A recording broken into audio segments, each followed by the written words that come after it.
Allah Azza wa Jal, for example, commands in Quran in many places. One of them, for instance, "U'budu rabbakum." "U'budu rabbakum." Enslave yourself to your master. If you want to know, we study a lot of Quran, you know. You could study tafsir for years and years and years and years. And somebody, my teacher asked me actually, one time I was studying with him, and I'd been not years, I was studying Quran with him for like 6 months, and he asked me, give me the summary of the Quran, one sentence. Actually, and I said, one sentence? He goes, okay, fine, 2. So he wants a summary of the whole Quran in 2 sentences. And I'm thinking, I'm going, in my head, I'm doing a review of the stuff he talks about all the time. How am I going to summarize the entire Quran in 2 sentences? And I remembered what he said, and I used it, and he said, you're right. Alhamdulillah.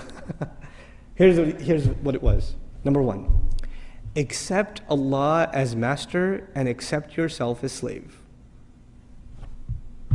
A lot of people accept Allah as master, but they still don't accept themselves as slave. Just accept it. Internalize that He is master, you are slave. Accept that. Number 1. And after you accept that, the second sentence, accept that this guidance is only beneficial to people who accept themselves as slaves.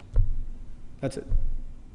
You say, Iyaka na'budu, you accept yourself as slave. Then what are you ready for? Ihdina sirat. Guidance. Slavery and guidance is the summary of the entire Quran. The Quran began with slavery, Iyaka na'budu. It begins with slavery, and at the end, again, he calls himself master, which alludes to us as what? If he's the master of the people are his slaves. Ends with slavery. So this is the heart of the matter. A lot of people have no hard time accepting Allah as the creator. That's okay. That's not the hard part. Or accepting Allah as merciful, or as wise, or as powerful, or as one. All of that stuff's easy. Because you know, if you accept Allah as one, there may not be any implications on you. Allah is one, that's nice, I'm still going to do what I'm going to do. Allah is really merciful, great. I still have my life. But if you say Allah is master, then what does that make me? That makes me slave. And to put it in very simple terms, the difference between a free person and a slave person is very simple. It's not a complicated subject. The difference between a free person and a slave person is a free person does whatever he or she wants. What does a slave do? A slave cannot do what he or she wants. If a slave did what he or she wanted, then they would be considered free.